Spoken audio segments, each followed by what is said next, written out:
পণ্য আমদানিতে শুল্কায়ন জটিলতায় হিলি স্থলবন্দর থেকে রাজস্ব আয় কমে গেছে বলে দাবি কাস্টমস কর্তৃপক্ষের। এই জটিলতা নিরসন হলে আমদানি বাড়ার সাথে রাজস্ব বাড়বে বলে জানান আমদানিকারকরা। হিলি প্রতিনিধি হালিমাল রাজের পাঠানো তথ্য ছবিতে ডেস্ক রিপোর্ট।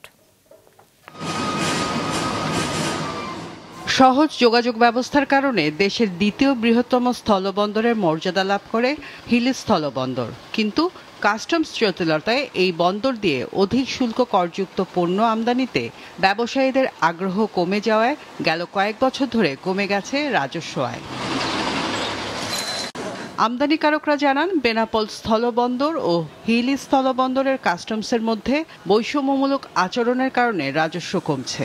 অধিক শুল্কযুক্ত পণ্য আমদানির ক্ষেত্রে বেনাপোলে যে পণ্যের জন্য $3.5 শুল্কায়ন করা হচ্ছে, একই পণ্য হিলিতে $5 শুল্কায়ন করা হয়।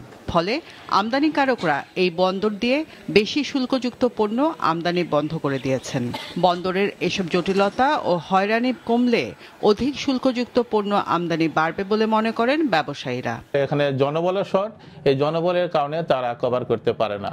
এই জন্য আমরা আসলে মোটরসাইকেল পার্টসগুলো এই দিক দিয়ে না নিয়ে বেশিরভাগ বেনাপোল স্থল বন্দর দিয়ে আমরা আমদানি করে থাকি। একই এনবিআর, একই রাজস্ব, একই ডিউটি, একই এসআরও, অথচ আমাদের একটা পণ্যের ডিউটি $5, বেনাপোলে $3.5।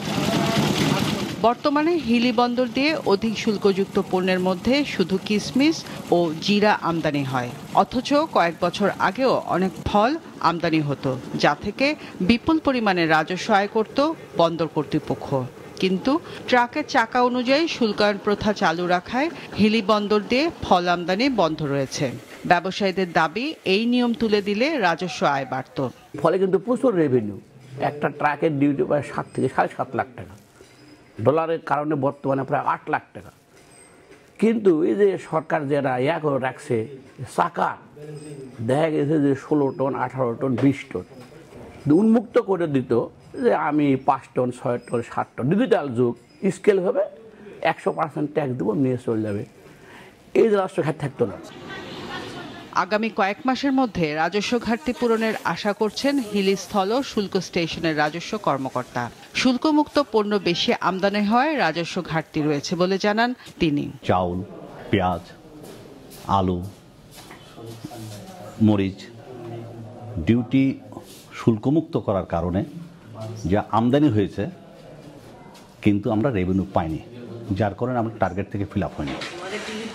2024-25 অর্থ বছরে জুলাই থেকে জানুয়ারি পর্যন্ত রাজস্ব আয়ের লক্ষ্যমাত্রা ধরা হয়েছিল 430 কোটি 54 লাখ টাকা।